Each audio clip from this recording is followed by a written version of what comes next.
So they tried to fix Canada, uh, but it kept kind of failing. And I'm curious, what did you see, or was there a common element that led to the failures of previous independence movements, WCC and the other ones? Yeah, like kind of referred to these a little bit earlier, but all of these groups had lots of internal infighting. Like there was lots of different ideas about what should be done and different people who thought that they should be the leaders. And that kind of infighting really diminished those Mm. organizations. All right, welcome. We have the honor of having Dr. Michael Wagner here. You have a PhD in political science from the U of A, and you're a Western Standard columnist, That's right? right. Yes. So tell me a little bit about that. How did you become a columnist for the Western Standard? What's funny because it actually directly relates to what we're going to be talking about. I wrote the first complete history of the Alberta separatist movement in 2009, and actually at the time the book was not very popular. But after Justin Trudeau was reelected, especially in 2019, it started to get some exposure. And I'd met Derek Fildebrand, who was the publisher of the Western Standard, and because I was known to have written about Western separatism or Alberta separatism in that book, he asked me if I'd be a columnist. So that's Awesome. kind of the how I got in my entry into Western Standard. That's great. And what I really enjoy lately, especially, is you've written a couple of articles about Justin Trudeau, or not Justin Trudeau, his dad, Pierre Trudeau, and the effect that he had on Canada. So the first thing I actually want to ask you about is just what did Pierre Trudeau do to Canada, or how did he change Canada? Well, actually, if I can just put it this way, the first three books I wrote as separate items. Like the first one was actually on the history of Christian political activism in Canada, which started with Pierre Trudeau's omnibus bill in 1969 that legalized abortion to a certain degree and homosexuality. Then I wrote the book on the Alberta separatism, and then I wrote a book on the Charter of Rights. Hmm. And after I wrote those three books, I realized there was one central character in each of these books, and that was Pierre Trudeau. Pierre Trudeau started the culture war in Canada with his omnibus bill, Mm-hmm. and then Pierre Trudeau started the Alberta separatist movement with his attacks on Alberta in the 1970s. And Pierre Trudeau brought in the Charter of Rights, which completely changed the country. Hmm. So it was actually, that's how I became conscious of the effect that he had on the country, was the fact that I wrote three books on separate topics, and I realized in the end that he was central to each of those. Hmm. So two especially I'd like to focus on in terms of how he changed the country. One of the things he did was to attack Alberta, as I mentioned, in the 1970s. Like Alberta, we got our oil discovery in about 1947 with Leduc, Mm-hmm. which was a very good thing for Alberta because Alberta had been one of the poorest provinces, and discovering oil made it so we were kind of like a middling province in terms of our financial situation because oil, it was a good resource to have, but it was only Mm-hmm. about $3 a barrel. Now that changed in 1973 because there was a war in the Middle East in October of 1973, and the price of oil skyrocketed from about $3 a barrel to about 11 or $12 a barrel in just a few weeks. Wow. So Alberta was suddenly about to cash in on a huge resource that we'd had all these years. But Trudeau did two things to make sure we couldn't cash in the way we should have. For one, Alberta was already exporting oil to the United States, and Trudeau imposed an export tax on oil, like an Mm. export tax on a provincial resource to the United States, so that the federal government would be reaping in huge amounts of money that Right. should have gone to Alberta. Now, that was unprecedented in Canadian history. And our Premier, Peter Lougheed, called it the biggest rip-off in Confederation's history because Mm. nothing like that had been done before.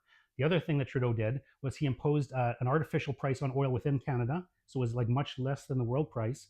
So when we sold our oil within Canada, we get much less than we should have. And when we exported oil to the United States, a huge portion of that revenue went to the federal government, which wasn't supposed to. So we were getting ripped off whether we sold our money to the United States or within Canada as Right. Alberta. So the way Pierre Trudeau attacked Alberta was unprecedented in Canadian history. Mm. There was never a province attacked before or since the way Pierre Trudeau attacked Alberta in the 1970s and then into the 1980s, because, of course, as you know, in 1980, he brought in the National Energy Program, which Right. was kind of like his previous policy on steroids, which, destroyed so many businesses in Alberta, and thousands of people lost their jobs. Many people lost their houses. And at meetings I've been to in the last few years, I commonly run into people who talk about how that affected their family, like how their dad lost their job or their Mm-hmm. family lost their home. There's people today in Alberta who firmly remember what Trudeau's National Energy Program did to them and to their family personally. Like it's a personal thing. It's Yeah. not just a policy that the government did. And I actually met three people last year, or talked to three different people who don't even know each other, who each told me that they knew of or knew personally someone who committed suicide because of the Wow. effects of the National Energy Program, because it was so devastating in Alberta. So here was the federal government deliberately crushing our province. Mm-hmm. And this is something that's, part of Alberta's folklore in a sense too. Like so many people remember it, like as I mentioned. And so Mm-hmm. that actually changed our province's political culture. Mm. Because before 1980, before the National Energy Program, when surveys were done about support for Alberta independence, it was always in the single digits, maybe 6 or 7% or something. Since the National Energy Program, it's always been in double digits. Mm, Like sometimes only 15 or 17% of those early years, but then by the 90s, it's commonly in the 20%, and now more recently, at least in the 30 percentages. right. That was a permanent change in our political culture because for the National Energy Program made the idea of Alberta independence credible for many Right. people within Alberta for the first time. And so that's in that sense, it changed our political culture that it's more credible now, the idea of independence, than it was before. Right. So this is one of the biggest things that Trudeau did to Canada was his attack on Alberta. That's very specific to Alberta, but it's something that no other province ever had in the history of this country. Mm, Now, even a more bigger thing that Trudeau did was bring in that he repatriated the Constitution, which wasn't necessarily a bad thing of repatriation, but adding to it the Charter of Rights and Freedoms. Now that completely changed our country. Like the Constitution is the fundamental document of a country. It mm, creates the country, creates the governments and gives them the roles and responsibilities. When you change the Constitution, you change the country. mm, And if you make a fundamental change to the Constitution, you're basically making a new country, and that's what Pierre Trudeau did. right. Now, he first proposed the Charter of Rights and Freedoms in 1968 when he was Justice Minister, and the federal government actually published his proposal as a book. Mm, And it was very controversial, and so there was lots of commentary over the next few years because Trudeau wanted to bring in the charter, but it was not very popular. There was a lot of academics who opposed it and other people who opposed it. So it wasn't until after in 1980 there was a referendum in Quebec over independence in May of 1980, and Trudeau promised the people of Quebec he would bring in a renewed federalism if they mm, voted to stay within Canada. Like he said, voting to stay within Canada is not a vote for the status quo. mm, It's a quote. It's a vote for a new reformed federalism. So that kind of, and of course in Quebec there was a 59% vote against independence then, and Trudeau felt very propelled to bring in his constitutional changes once for all. Like it was a very, very high priority, and he pushed that very hard. So he right. was able to bring in his Charter of Rights at that time, through negotiations with the provinces and so on. Of course, the provinces didn't want a Charter of Rights Hmm. because it was going to the provincial governments would be under a national document. The Charter of Rights is a national document that all the provinces would have to have their laws, challenged. It could have their laws challenged under the charter, which wasn't true under the Bill of Rights because the Bill of Rights was just a piece of legislation, Right. and so it only applied to the federal government, so that you couldn't, appeal a provincial piece of legislation on the basis of the Bill of Rights. But that's Right. what the charter would do. Each of the provinces, their legislation would be in submission to the Charter of Rights. So the provinces didn't want to lose that power, but it actually was a reasonably popular idea, the charter. And so Trudeau was able to push it through, although the provinces did get some concessions, especially the notwithstanding clause, which gave the provinces in some cases, and also the federal government, if it wanted to, the option to opt out of certain court decisions based on the charter. Right. But Trudeau did get his charter in, and it did completely change our country because it was a completely different way of looking at how rights and freedoms are protected Mm, than it had been under the British system that we had before. One other very important thing about the charter was it did not include property rights. mm, Like in the historic English speaking tradition, we have three major protections: life, liberty, and property. that's right. Each of those protections limits the power of the government. Right. So you have three major limitations on the government. When you remove one of those limitations, you're actually expanding the power of the government. So Hmm. by not including property rights in the Charter of Rights, it actually expanded the power of the Canadian government to a certain degree in that area. Now, that doesn't mean we don't have property rights at all. What it means is that our property rights are much diminished compared to the rights that are written into the Charter. Right. So those are two ways, like talking the attack on Alberta and the adoption of the Charter of Rights were two ways that really fundamentally changed the country and made it into a different kind of country. Mm. So, how did Trudeau sell such a dramatic attack on Alberta? What was his excuse? Did he just walk up and say, I want to attack Alberta? It's about time they learned a lesson? Or how did he sell it to Canada? Well, actually, he was selling it mostly to Eastern Canada and especially Ontario because the Premier of Ontario, Bill Davis, wanted cheap energy for Ontario. Mm, And Bill Davis strongly supported Pierre Trudeau, throughout the 70s into the 80s, even though he was a conservative so-called premier. So Ontario and Quebec wanted cheap energy, and they had the majority of the votes. And so, if Trudeau was predisposed to do this anyway, I think, but if he wanted to stay in power, of course, he had to keep Central Canada happy. And he could keep Central Canada happy by keeping the energy prices low and ripping off Alberta that way. So, I mean, he didn't sell it to Alberta. He just had to sell it to his voter base. And in right. fact, in the 1980 provincial or federal election, this is very important actually. The 1980 federal election, much of it was about energy policy. Mm, And Trudeau was campaigning specifically, or the Liberals in particular, to win Eastern Canada at the expense of the West. Like they were campaigning to get low energy prices. And Keith Davey, who was one of the main Liberal activists in that campaign, said their unspoken motto was something like, screw the West, we'll take the rest. right. Their idea was, let's win Central Canada and win Eastern Canada. That'll get us the government. And then we can pay off our voting base with cheap energy from Alberta. So it was sold to Eastern Canada. Didn't need to be sold, didn't need to be Right. sold sold it all to Western Canada because they weren't even expecting to get votes, and they didn't. I think they got 2 seats, west of the Ontario border, and they were probably both in Winnipeg. Right. You know what I mean? So they were just selling it to Eastern Canada, and they could sell it that way, and that was a good sell for Eastern Canada. Cheap energy, like they wanted cheap energy, right? So they could get that from the Liberals, and the Liberals would just take that from Alberta. So it was all at Alberta's expense. Right. So back in the 1980s, they were able to say, we'll only care about the East's interests, and they were able to form a majority government. In 1980, yes, that's how they did that. Things changed a lot in 1984 with Brian Mulroney coming in, but very much the focus of the 1980 election was very much a regionally divisive election. Actually, that's one of the things that makes it so different, because generally speaking, in a large country like Canada, you always have regional differences, and different regions, will be favored or disfavored depending on certain policies. And so the federal parties have generally tried to work towards national unity. That's been their message, national unity. And 1980 was a time when the Liberals cast away that whole idea of national unity altogether and ran on a distinctively regionally divisive campaign to win back power. Like they knew that they were running a divisive campaign regionally, and it just increased the divisions within Canada. And I think the Liberals have done that a lot actually since then as well. Interesting. So it started back then. When you look then, it seems like Trudeau started a breaking of the relationship with Canada, and even perhaps Canada. Do you think there's been any improvement on that with governments since Pierre Trudeau? Just to start that answer, I should clarify that Pierre Trudeau I consider to be the founder of the Alberta independence movement. Right. Because Alberta and Saskatchewan, the Prairie provinces, right from the very beginning, have had conflicts with the federal government. Like all throughout the 20th century, we had conflicts over one thing or another. But we would bring in alternative parties. Like our federal party in the 1920s was a progressive party, a farmers' party, right? And then we also had United Farmers of Alberta as our government in the 1920s. Then we had the Social Credit Party. But these were alternative parties. We rejected the mainstream parties from the East, right, and created our own parties as a way of representing our own interests. And so we did have that conflict, but the conflict never reached the point of Alberta or Saskatchewan considering independence from Canada. Now that idea did not become serious until Pierre Trudeau became prime minister, and especially the original idea kind of was originated with the Official Languages Act. When Trudeau came in, I mean, Trudeau wanted to make Quebecers feel at home within Canada, which isn't necessarily a bad thing, but the way he wanted to do it was the Official Languages Act, which would make French much more prominent everywhere in Canada. And here on the prairies, many people felt they were having French thrust down their throats. Right. So that kind of was the trigger for the first independence movements. But then it was the 1973 energy crisis and the policies afterwards that pushed more people to embrace that idea, and especially, of course, with the National Energy Program. So that's the background to the idea of the Alberta independence movement. Was essentially founded by Pierre Trudeau. Okay. Now, Brian Mulroney came in 1984. Trudeau resigned, and then John Turner became prime minister. Brian Mulroney was elected. Now, Brian Mulroney was progressive conservative. All of the MPs from Alberta were progressive conservative and had been for several years. So this was our guy. Also from many other Western provinces, and Mulroney had quite a big majority. So we thought our guy was in Ottawa, and things are going to go well for us now. So we can relax. We don't have to worry about Trudeau and any of those policies anymore. But in 1986, Mulroney's government had to decide where the new CF-18 fighter jets were going to be maintained. Like, it was a new jets for Canada, and there's only 2 cities in Canada with the facilities to maintain the CF-18 fighter jets, which was a very big government contract. So the government held a competition to see which city would best maintain the fighter jets, Winnipeg or Montreal.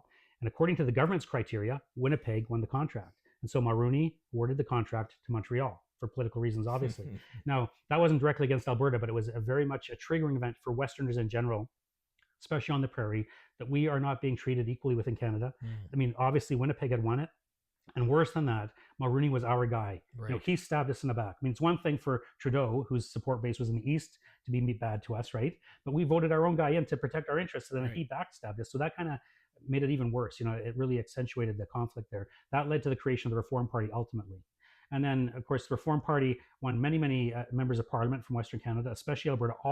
Not all of, but most of Alberta's MPs were Reform Party MPs, in the 1990s. And then Canadian Alliance, so the Reform Party became the Canadian Alliance, and most of our MPs were Canadian Alliance. And then that became the Conservative Party, right? So there was a sense in which the sentiment for independence declined during that period because the Reform Party was there to represent our interests. This was actually a good idea on Preston Manning's part. Preston Manning saw the energy behind the independence movement. He thought he should bring that movement, that energy, into a political party that would actually strengthen Canada by getting the West's voice heard within the national government. Because that had been our problem all along, is the West's voice was not being heard in the national government.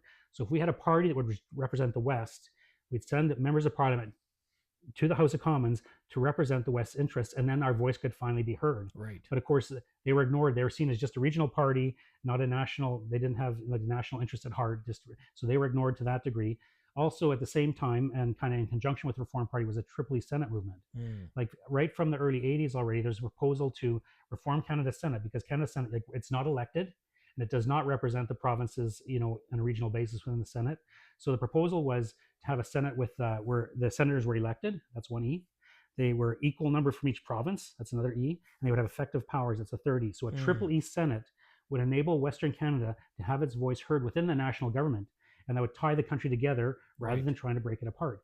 But again, that idea, to make a long story short, it kind of faded away. Like Stephen Harper as prime minister, he brought in legislation to the House of Commons and to the Senate to try and reform the Senate. But Quebec challenged one of those bills with a reference case of the Quebec Court of Appeal. And so Stephen Harper saw what was happening and decided to kind of go around the Quebec case by making his own reference case to the Supreme Court of Canada, Right. which ruled in 2014 that even incremental changes to the Senate, like this kind of incremental changes that Stephen Harper wanted for the Senate, which was basically to have Senate elections in each of the provinces, and then the winners would have their names submitted to the Prime Minister. Even that would need, constitutional amendments. So Right. the 2014 Supreme Court decision put an end to the Senate reform movement, and just like the Reform Party had petered out even without being taken seriously because it was a regional movement. So we did have like a decline in support for independence during the 90s into the 2000s because we had the Reform Party and because we had Stephen Harper, who was originally a reformer, who knew the concerns of the West as prime minister, so he could at least be seen to defend us, right? So Right. so there was that period of time where the independent sentiment really dissipated, but it really started up again with the election of Justin Trudeau in 2015, because Justin Trudeau, of course, well, even the name itself, being the son of Pierre Trudeau, that rattled some people's cages already, Right. just with his name. But then he torqued it because his priority was fighting climate change, Hmm. and from their perspective, Alberta is the worst source of climate change for all of Canada, Right. Alberta's energy industry. So he decided to take lots of policies, initiatives to suppress Alberta's energy industry as a way of fighting climate change. And so, we have the No More Pipelines bill and the Alberta tanker ban and carbon tax and all these things. So it was Justin Trudeau's policies that reawakened the independence movement and got it building more and more and stronger than it had ever been before. Right. And so then, of course, toward the end of his time in power, he was actually doing very poorly in the polls. And conservative leader Pierre Poilievre, it looked like he was going to win the next federal election. And so a lot of Albertans were counting on Right. that Pierre Poilievre would win, and all of these anti-Alberta policies could be reversed. We could develop our energy industry, and things would be fine. But instead, of course, Mark Carney replaced Justin Trudeau, and he ended up winning like a strong minority government. And then he was able to convince some other floor crossers to come over. And now he's got a majority government, but Hmm. he has maintained Justin Trudeau's policies that are against Alberta. He talks differently. He's not as self-righteous or as arrogant as Justin Trudeau, so he smiles and talks nice, but his policies are essentially the same. Mm. And so, his election in April of 2025 was so disappointing, though, to so many Albertans Mm. because they thought Pierre Poilievre was going to win. Mark Carney wins, and that was a trigger for many, many people to become part of the independence movement. And that's why the independence movement is so strong right at this moment, Mm.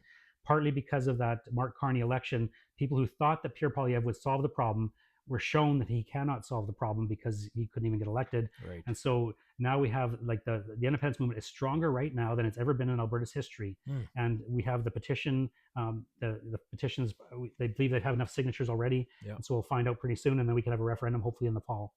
So actually, I might not have answered your question, but No, that's great. So you talked about a lot of people getting involved when Justin Trudeau got elected, but the sense that I have is that's not when you got involved. So tell me about your journey to becoming someone who believes in independence for Alberta. Well, like originally, I became interested in the independence of Alberta in about 1981. Like I was a teenager. Um, like me and my friends were a little bit different in the sense we were interested in politics, but we were interested in international politics at the time, Okay. like military stuff. Like it was the Cold War, right? And so we were interested in which countries had the most tanks and planes and stuff like that. But we watched, like I was interested in the news. I watched the news a bit about international conflicts. There was various wars in the third world countries. There were proxy wars for the United States and Soviet Union. So that's kind of I was interested in international politics generally. Hmm. And I was living in Calgary, going to high school in Calgary when the National Energy Program came in. And like my family was not in the oil industry, so it didn't affect us directly that way. But Right. in the course in high school, a lot of those fellow students, their families would have been in the oil industry. It was just there was just a sense that our community was under attack by the federal Right. government, and so that kind of triggered me from from being just interested in international politics to being interested in domestic politics. And so there was an organization already in 1981 called WestFed that would have been founded by Elmer Knudsen. So I joined WestFed when I was, Right. I think I was probably 15 at the time. Now, there was a lot of conflict between WestFed and the Western Canada Concept Party of Alberta, which would later become more prominent. So when WestFed actually folded, because I was on their mailing list, I got an application form for the Western Canada Concept Party of Alberta membership. But at that time, it seemed like the whole issue wasn't as hot. So I kind of filed it. I kept it and I filed it. But then in February of 1982, there was a by-election in Olds Didsbury, and Gordon Kessler of the Western Canada Concept Party of Alberta was elected, the first time a separatist was ever elected in Western Canada. I was so excited. I pulled out that membership application, and for the very first time in my life, I joined a political party. So Nice. by that time, I was 16, so I couldn't even vote, right? Right. But I was just excited, and I really loved that party and what it stood for. And I started following, those kind of issues. Then that was, earlier in 1982. Now, Peter Lougheed, our premier, saw that the Western Canada Concept Party was growing very rapidly. So he held an early provincial election in November of 1982 and was able to kind of cut the party off at its knees. I mean, Right. there was a lot of party infighting, which diminished the credibility of the party itself publicly. But by cutting it off, by having an early election, that really it was a very smart thing on Peter Lougheed's part, because even though the Western Canada Concept in that election, the November 1982 election, got about almost close to 12% of the provincial vote, Wow. they still didn't get any MLAs. Even the one they had lost a seat. So they came in second in many rural ridings and things like that. But that kind of put an end to the WCC, like uh, not completely an end, but it surely diminished it, right? Right. And so, Peter Lougheed had, had very credibly defended Alberta against Pierre Trudeau, right from 1973. So he defended, he defended staying within Canada, but Right. he wanted to make changes too. Like he wasn't kowtowing to the Liberals or anything like that. He was known as a defender of Alberta, and that's why he won so many provincial majorities himself, because he was a strong defender of Alberta. Hmm. But that's kind of the origin of how I got involved. Now I stayed a little bit involved with the WCC during the 1980s. I went to some of the conventions and things like that because it was still something I was interested in. But basically, Preston Manning was able to kind of suck all the energy out of the independence movement by creating the Yeah. Reform Party, because the Right. Reform Party was very, very credible, had credible people. It didn't have the kind of infighting and other weaknesses of the Right. independence groups. And so a lot of the independence people joined Reform Party. Like, in fact, when I was involved in the WCC in the mid 1980s, our leader was a guy named Jack Ramsey, Yeah. who in 1993 would win a seat in the parliament for the Reform Party. Wow. So he was Okay. WCC leader, and he was Reform Party MP. So that just shows that even the leadership of the independence movement, got drawn into the Reform Party because it was Right. credible, and they were going to defend the West's interests within Ottawa to the best that they could, and they did the best they could. Right. It was the right thing to do, Yeah. trying to fix Canada that way. So they tried to fix Canada, uh, but it kept kind of failing. And I'm curious, what did you see, or was there a common element that led to the failures of previous independence movements, WCC and the other ones? Yeah, like kind of referred to these a little bit earlier, but all of these groups had lots of internal infighting. Like there was lots of different ideas about what should be done, and different people who thought that they should be the leaders, and that kind of infighting really diminished those Mm. organizations. First, WestFed, it was around for probably at least a year or something, but again, it folded. It was in competition with the Western Canada Concept Party of Alberta in a sense, but it had internal divisions itself, Right. and so it kind of collapsed on that basis. The Western Canada Concept Party, when it was growing, there was a certain degree of unity because it looked like it could be successful. But even then, there was still going to be infighting. There was a leadership convention where Gordon Kessler, the MLA, won the leadership, but there were some people who didn't win leadership who kind of just took their marbles and went home, if you know what I mean. So Right. rather than come together and build the party more, a lot of people went in their own directions. And so actually, if you look at the 1982 provincial election, if you look at the number of political parties, there's a long list of parties, and a lot of them are just micro right wing parties, if you know what I Right. mean. Yeah. WCC was the bigger one, but there was other ones that represented similar ideas, but they had a different leader. Right. Someone wanted to be the leader. Hmm. So struggling with leadership, was that the key thing, or was it just the nature of people who are independent minded that they didn't like having a leader in general? Well, like there's some of that both actually. You know what I mean? Like one of the things that Alberta has always lacked compared to Quebec was a key leader like René Lévesque. Okay. Like before René Lévesque came along to lead, the Parti Québécois, the independence movement in Quebec had a lot of divisions. There was different smaller groups right in competition. But when you have a leader like René Lévesque was a high quality leader, Right. he had been a Liberal cabinet minister in the Quebec government, a very prominent person, very respected. When he came to lead the movement, people could come in behind him and unite. And so that's one of the things Alberta did not have and hasn't Mm. had. Like in the 1980s, if we had had a leader like that, and there was, if you go back and read the literature in the 1980s, there were commentators saying that if only there was a leader, Right. this movement would really make a difference. So that was the missing, probably the biggest single missing ingredient in the 1980s, Right. was a respected leader that people could come behind. And of course, that's what Preston Manning provided with the Reform Right. Party. He was a respected guy, people, a respected person that people could come behind. If the independence movement had had that, that would have brought in the unity.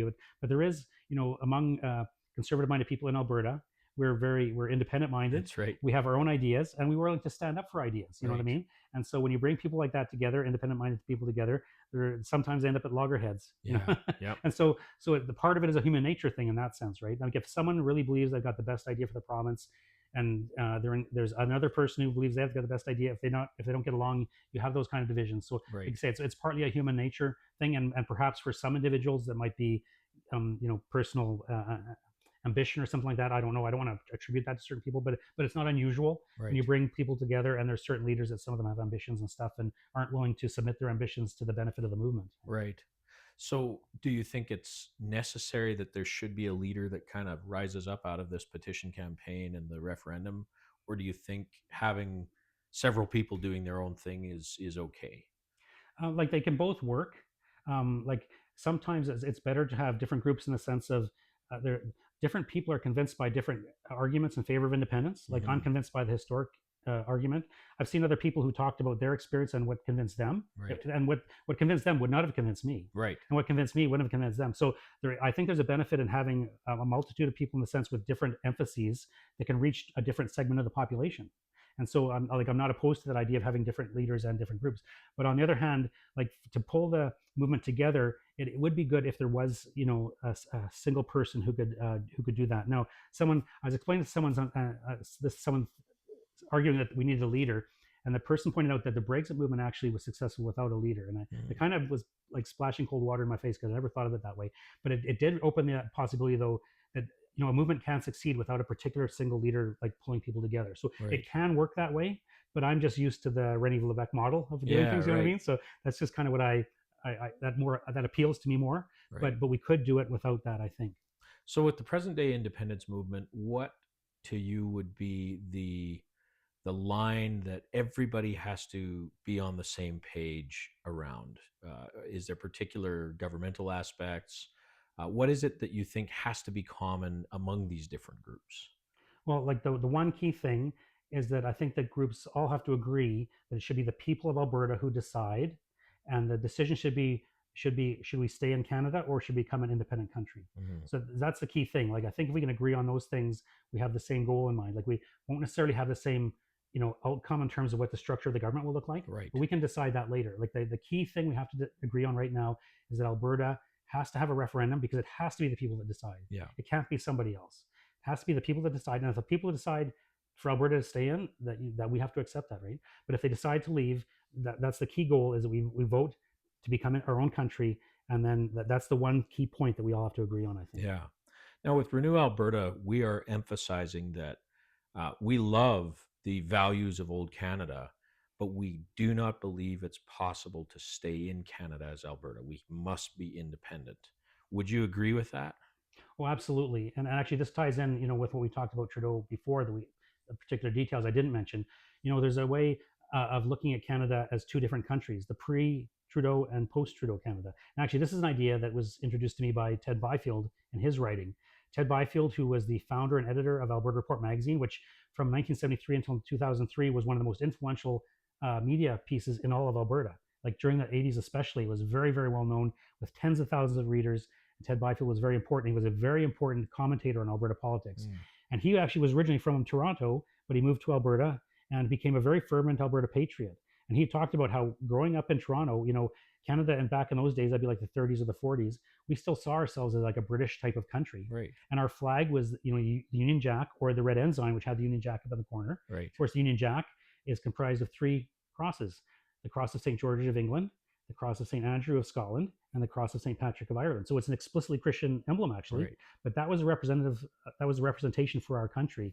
And when the Liberals in 1965, Prime Minister Lester Pearson changed our flag, and so our flag became the red maple leaf, the maple leaf of the sugar maple, which doesn't grow in Western Canada. Right. So that's kind of symbolic of what was happening to our country. We were changing from one kind of country to a different one. Now the flag change came before Pierre Trudeau was a cabinet minister, but it was representative of how the Liberals wanted to change the direction of our country, and especially the way Trudeau wanted to change the country with changing the constitution. So I think in Alberta, we can love Canada. We can love old Canada, like the Right. tremendous things we did as a country, like building the railway and settling the West. This was a wilderness, and now it's Right. like compared to much of the world, it's a paradise, right? Yeah. We produce food, we produce energy, we have a very high standard of living. People from all over the world want to come here. We created that out of a wilderness, like our Right. ancestors did. We did that major thing. Also, our military was so respected around the world for its exploits in World War I and World War II and other things. And even, the RCMP was one of the most respected police forces in the world for a long time. I remember as a Right. kid, like we looked up to the RCMP, like they were like, wow, the greatest ever. You know what I mean? That Yeah. was what we were proud of. And that's what Trudeau took away from us. Right. But we can value those things in an independent Alberta, because they're not valued. Those things are not valued in Eastern Canada anymore. They're not Right. valued, like, or at least in places like Toronto, Montreal. There's probably rural areas of Ontario where that'd be valued, but for the most part, the big voting areas of Eastern Canada or Central Canada do not value the things that we value as Canadians. Right. And so, an independent Alberta, we can value those things again. We can be proud of our history. That what Albertans did, like we had Albertan, units in the wars, what they did, we can be proud of that. We don't have to tear down the statues of our forebears, our ancestors, the people who built the country. We don't have Right. to tear down those statues. We can be proud of them as Albertans. And we can do that in independent Alberta, and we can't do that in Canada as it is now. Mm. And that's an important thing to see. You don't have to be a traitor to all that Canada was in order to believe in the independence of Alberta. And I think sometimes that can get muddled because Mm-hmm. when we're so frustrated with the things that are going on, there's some that are tempted to say, well, it's always been bad.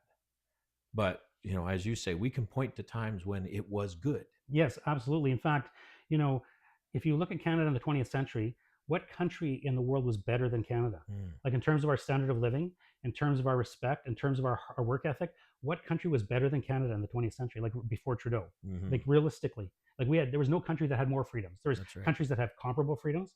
There was no country that had more to be proud of. There were countries that had comparable things to be proud of, but there was no country that was better than Canada. Right. And that's the Canada that we love. And I should throw this in too with with Ted Byfield talking about old Canada, new Canada. He said you can't be loyal to both. Right. There was old original Canada, and then there was the new Trudeau Canada. Like if you're going to be loyal to the new Trudeau Canada, you're actually betraying the old Canada that was there before. Right. So it's not a matter of are you for Canada or not for Canada. It's for which Canada are you for. Right. We're for the original Canada, and that's what an independent Alberta can be.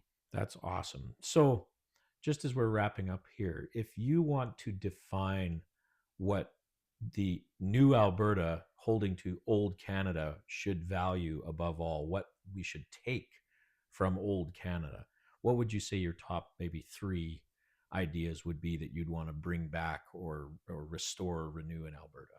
I've actually never thought of that before. But one thing would be freedom, individual freedom, because we respected that more than we do now. Like right now, we have a Liberal government that's bringing in more and more laws to restrict, say, freedom of speech and freedom of religion.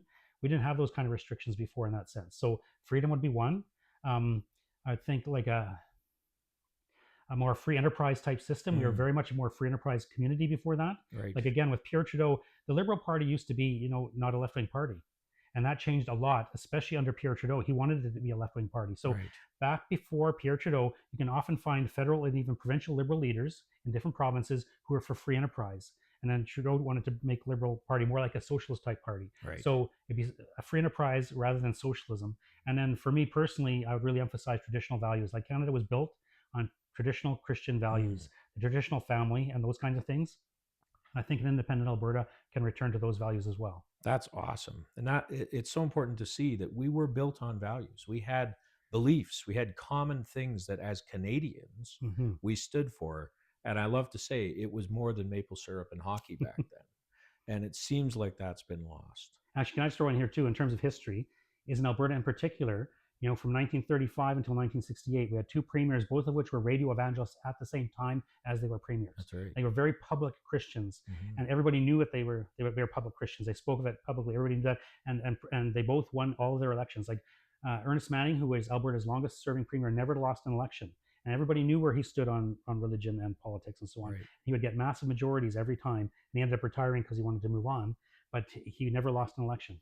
Wow, that's amazing. 25 years and never lost an election. That's pretty good for any politician. Yeah. So thank you for taking the time to talk to us. I think we could talk for hours, and privately we have indeed. But if somebody wanted to hear more from you, besides the Western Standard, are there other things that you're doing where you're talking about independence and such things? Yeah, like I have a website. It's actually drmagwagner.com. One of my daughters runs that. So my books are on there. Like I've written some books on these topics and other topics about the conservative origin of Canada. And also there are some videos on YouTube. If someone searched my name, like Mo Wagner and Alberta, there's different podcasts I've been on where I talk about these kind of things as well. Okay, great. Well, I hope we see a lot more of you. I appreciate you personally as a friend, and I know that people appreciate what you have to say and the perspective that you give us. I think it's very important that we be well educated in the history of Alberta, in the values of old Canada, and in the mission that we have to renew Alberta through independence. So thank you for being with Well, us. thanks for having me. It's fun to talk about these things.